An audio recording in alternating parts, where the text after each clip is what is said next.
How y'all doing tonight? Well, how y'all doing this very early morning, ladies and gentlemen? This is the Club of the Man 1993, and we are here live as I try to catch up. As I will be doing a live review talking about what happened on this week's episode of AEW Dynamite. Now, of course, Dynamite did kind of take a back seat again for this week because I did watch NXT TakeOver Stand and Deliver Wednesday and Thursday. I did not watch the full episode of Dynamite. I just watched the highlights mainly.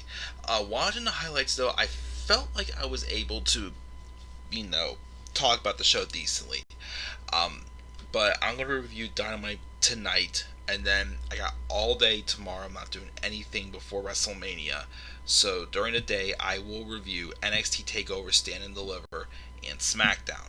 I am strongly considering doing live reactions also tomorrow night, at least to the Edge and Randy Orton match. Um, not Edge and Randy Orton. What am I thinking? No, the Edge, Daniel Bryan, and Roman Reigns match. Um, so all that stuff will be happening also. Um, that then I'm definitely most likely pretty sure I'm not going to be reviewing WrestleMania after the show ends tomorrow night. Again, it's going to be a later show, probably ending around 11.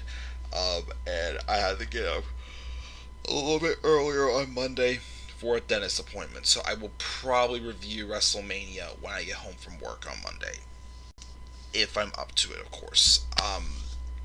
Well, after a show tonight, though, if I was doing night one, night two reviews for WrestleMania, I would definitely be doing a review for night one because I thought night one was spectacular for WrestleMania 37. But we'll talk about that at a later date. Let's go catch up and let's talk about AEW Dynamite from this week.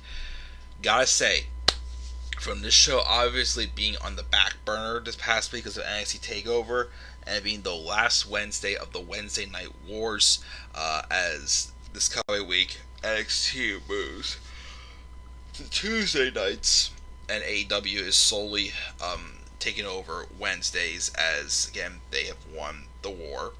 But I will say, I felt that AEW did put up a good fight for this show. Obviously, NXT got more viewers because of the pay-per-view, but I'm not going to deny and say AEW did put up a pretty good fight. And yeah, I will be interested to see, how things go moving forward for viewership going for both AEW and NXT. But like I said, we're going to talk about AEW tonight. And then the first review I'll do tomorrow is for NXT TakeOver Stand and Deliver, then review SmackDown. And we'll go from there. Live chat. What we got here in the live chat? Mark said, hey Mike, nice talking to you, Mark. Does this mean the feud with Kip and Miro is over? I'm hoping that means that they split them up for sure. What's up, Tyler? Tyler saying, did you know Sting was in Pittsburgh on Friday? I did. He was at the World of Wheels convention on Friday. Unfortunately, one, I had other plans because I already had plans to see my girlfriend. It was the only time this week I was able to see her. And two, I don't get off work till 5, so by the time I got to the convention center, probably would have been too late. But it would have been nice to have been able to go down to the convention center and meet Sting. I definitely agree. That was definitely one I'm like, oh, rats, but I already had plans. Didn't want to change him. Mark said he knew Moxley couldn't trust the Young Bucks. Tyler thought the ending sucked. Okay, he gave the show a B-, and rest in peace, Wednesday Night Wars 2019 to 2021. Tyler though saw Sting. Nice. Glad to hear he did. Again, if it was possible, I would have tried to go myself, but like I said, I worked till 5, and I already had other plans. That's just what happened with the Roman signing 2 years ago. I did want to take my chances and go there and get an autograph. But you got to see him, Tyler, though? Excellent. I'm happy for you, buddy. But let's talk about the show really quick, because I'm getting a little sleepy and ready to go to bed, but man, can I say my energy was definitely up, and there was definitely should have done some live reactions tonight. But tomorrow night, we're watching night 2 with my friends here at my house. We're going to be doing at least live reactions to Edge, Roman, and Daniel Bryan. I'm not sure if any other matches will get live reactions. Probably not. Probably just that one, but we'll wait and see. So, the show opened up for Dynamite this week with a match between Hangman Adam Page and Max Caster. Just another match, give Hangman another win. He's on a roll. Obviously, I feel like he does need something to do, as I still think Double or Nothing is a little bit too soon for him to be dethroning Kenny Omega. I would say the earliest for Hangman Adam Page would be All Out. One, because, again, I want to see Omega get a longer title reign, and if he was someone else besides Jon Moxley. And two, my other thing is obviously All Out is when 2 years ago was whenever Hangman had his opportunity against Chris Jericho to become the first ever AEW World Champion. And now that he's much more established, 2 years later, coming full circle, and with the story with him and Omega, why not come full circle here? So, like I said, keep it going, give him something else to do. He just got a few with Matt Hardy. Again, we'll have to wait and see, what else he does on the road there. We also had Tony Schiavone interviewing the Death Triangle, telling them that they're going to get their shot for the AEW World Tag Titles next week. But while they're interviewing Death Triangle, Orange Cassidy and the rest of Best Friends interrupts them. They're saying that they deserve a shot, and they go back, of course, to the history that they have with Death Triangle. Kind of having Death Triangle a little bit more like the heels again. Like I said, the dynamics have been a little bit back and forth for some people. Like, Pac's been treated more like a babyface, and not all of the Lucha Bros. Well, now of course Death Triangle. Not all the Lucha Bros have been treated like babyfaces. Also, it's been kind of back and forth, to be honest, with the dynamics between them and a little other things. So, a little bit strange, but basically they're going back to the history of Orange Cassidy and Pac from a year ago around the time of Revolution. Obviously, they're saying they think they deserve a title shot, but Pac refuses to accept the challenge of putting their number one contendership on the line. And then Best Friends just announced that the band obviously is back together, as again, we had Trent return last week. And also Chris Statlander, who is apparently trying to be the female member of Best Friends, which, fine by me. I think, I like to see, Chris get some dudes. I definitely am a big fan of Chris Statlander. Let me just grab my mouse really quick here. I noticed my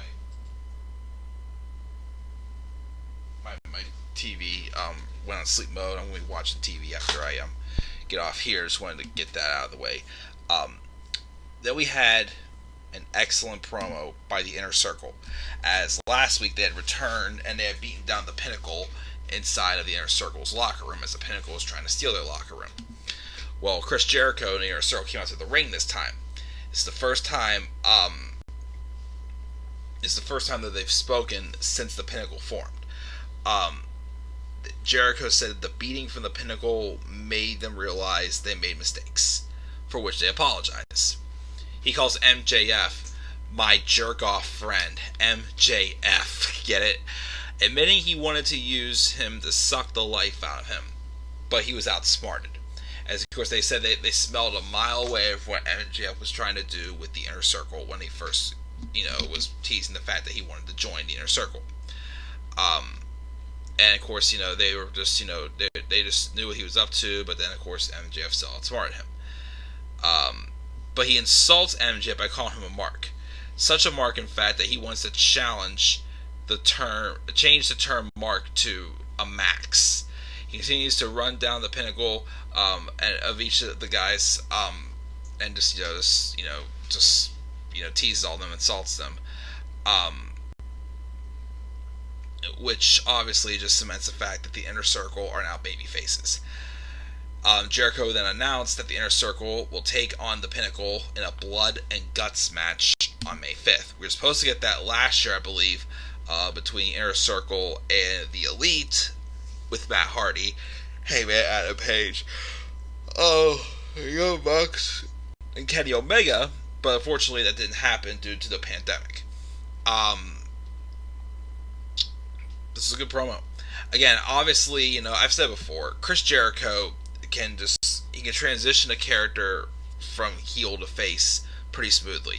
I've always felt that anytime he's needed a refresh in character, or a different gimmick or something like that, different catchphrase and stuff, he has to go heel for a while, and then it's something that can eventually be made to a babyface, because once again, Chris Jericho is just a likable guy. So obviously, a lot of people are starting to say Jericho's starting to get a little old, blah blah blah. Time for a little bit of a change. So obviously he had things go over him in the Inner Circle, as baby faces, as talent have been together for quite a while. So now obviously they've gone over and earned the respect of the audience, so why not turn them face? And of course that match with them in the Pinnacle, Blood and Guts, May 5th, gonna be pretty darn awesome. I'm looking forward to that match. Christian Cage also has a segment where he praises Frankie Kazarian for his match. So he's interrupted by Team Taz, offers him a spot, advising him to mull it over, basically. So obviously people are asking Christian to join their squad, but Christian is a little more focused on, other things right now, such as probably facing Kenny Omega for the AEW World Championship at Double or Nothing. Still think we're going to get that. Jurassic Express defeated Bear Country in a Godzilla vs. Kong match. Whatevs there. QT Marshall also has a segment addressing Cody Rhodes, a typical segment of he was tired of waiting in the shadows and he doesn't want to worry about the success of others. Obviously, same typical story of he's tired of Cody Rhodes being the corporate stooge and getting all he wants, blah blah blah. Now he's making a statement. That's what he basically said. We'll see what he does. Like I said, QT Marshall's mostly been just the tag team partner for Dustin Rhodes. Nothing super duper special yet, but we'll see. He may surprise me. We also have Tony Schiavone interviewing Sting. It's Sting! Speaking of which, Tyler mentioned him as he got to meet Sting at the World Wheels Convention on Friday. But Sting was talking until he got interrupted by Jake Roberts and Lance Archer. And Lance Archer cut this promo that had a lot of truth to it. He is saying he is tired of AEW's agenda. Saying how, he first came in, he was pushed to the moon. Then they backed off. Then he was pushed to the moon again when he got his title shot with Jon Moxley. Then they backed off. And basically to speak some truth about Lance Archer's run, it's just been a very weird run for Archer. He was built up as a dominating monster that faced Cody Rhodes for the debut in TNT title.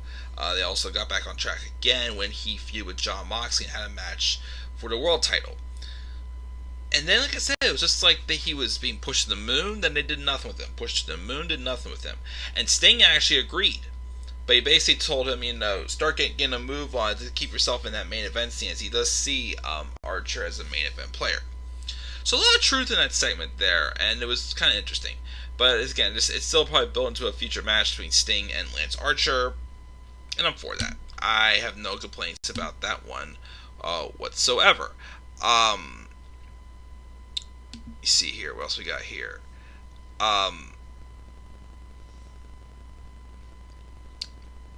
Taz saying how everyone in Team Taz needs to be on the same page as, teasing some type of a weird face turn from Brian Cage. Darby Allin had an open challenge for a TNT championship, but he defeated JD Drake. Not sure who that is, but the match seemed fun when I watched it. Afterwards, though, Matt Hardy's crew came out with the Butcher and the Blade. They came out to attack Darby Allin. Next week, we're also going to be in Darby Allin versus Matt Hardy in a TNT title match. The Dark Order would save them, though, as obviously Hardy's also targeted the Dark Order as of recent as well. Then we have the Pinnacle getting into a brawl with the Inner Circle. They take out Chris Jericho, and the rest of the Inner Circle was locked in their own dressing room. And then out came, to a surprise, Mike Tyson, who got into a big brawl with Shawn Spears. And the wrestling circle was able to break out of the dressing room and confront the Pinnacle. Also, this was the first time also we've seen Mike Tyson back in AEW. He was around last summer for Chris Jericho. I thought they were going to tease a match between the two of them, but I guess it's not happening now because Jericho and Tyson, made amends, and he came out to obviously help the Inner Circle. So we'll see if our Mike does anything else. Obviously, from the build last summer into the fall, after we had the feud with Chris Jericho and Orange Cassidy, well, that lasted longer than I thought, but I was definitely kind of hoping at the time also for a feud between Chris Jericho and Mike Tyson, but that's probably not going to happen now. But he could be involved in some ways at Blood and Guts. Who knows? We'll see where that goes at that. But that was good. Dr. Britt Baker's demanded a title shot, calling the ranking system bullcrap. I mean, when they haven't really been going by it much, it is a little bit, but yeah, definitely Britt's way overdue. So hopefully that's the case for getting her women's title shot. Ty Conchi beat the Bunny. Ty Conchi's really picking up a lot of momentum here. Again, she didn't. I don't know if it's because she never really got to do much in NXT, but the momentum she's picked up definitely lately with that win over Nyla Rose and whatnot. And she got a win here over the Bunny. It looks like they're teasing the match between her and Hikaru Shida, which I'm intrigued by. I'm glad he's getting that. And the main event was Kenny Omega and the Good Brothers taking on Jon Moxley and the Young Bucks. Best thing about this match was the ending. The Young Bucks was setting up Kenny Omega for a V-trigger, or double team. But they kept just refusing. They just couldn't pull themselves to do it to their old friend. I don't know if this is sort of like a setup, or if what happened afterwards was more, them playing on their emotions about not being able to take out Kenny, or the fact that they was just a full-fledged heel turn. I'm not sure, because again, they were not, hitting Omega with the double team V-trigger. Mox got mad, tagged himself in, hit several paradigm shifts on him before a super kick happened, and yeah, Young Bucks basically turned on Jon Moxley. Omega and the Good Brothers got the win, but they basically turned on Moxley and said the Bullet Club is back together. Even though they did kind of tease that months ago, several months ago, but it never really went through. That they kind of awkwardly just had Kenny Omega, dissing on the Young Bucks with Don Callis as well, doing the same thing. But now it's like they're back on the same page of like, cool, we'll see how that goes. But yeah, that's my review of AEW this week. Again, like I said, it was definitely went to the back burner, but I definitely feel like for the last night of the Wednesday Night Wars, put up a good fight. I gave the show a B+. B+. Really enjoyed this episode of Dynamite. Live chat. Mark C's shocked Vince actually allowed the Stone Cold interview with Chris Jericho. Yes, I definitely am too. You can also give it a B. Tyler said Moxley is not finished with Omega. Kind of want him to be, like I said, I don't know. I just don't really feel him right now feuding with Omega. Definitely probably focus maybe a little bit. Well, after the match, also after when the Young Bucks took them out, he also took out Eddie Kingston. So maybe at Double or Nothing, it'll be the Young Bucks versus Moxley and Eddie Kingston for the AEW tag titles. Quite interesting. We still have about 2 months, actually about a month and a half left till that, so we'll have to wait and see. And how many heel turns are in AEW? Not sure, but I feel like there's been more heel turns and face turns happening in AEW. Well, Inner Circle obviously was the recent big one, but we'll wait and see how that goes. But that does it, guys. Again, I'm tired. I'm going to go to bed. Again, B+ for AEW Dynamite. Expect my NXT TakeOver Stand and Deliver review first tomorrow. Then my SmackDown review. Then live reactions for the Triple Threat main event at WrestleMania 37. And then probably no review on WrestleMania until Monday after work. So, guys, it's again, guys, you notice there's no green screen. I'm probably going to take a little bit of a break from the green screen. I'm just a little bit burned out, but at least, WrestleMania tonight, which we'll talk about that another night, was definitely exciting. It actually got me excited to talk about wrestling again. So I'm glad I got to come up here and do this and give you a little bit more of a better review. So yeah, that does it.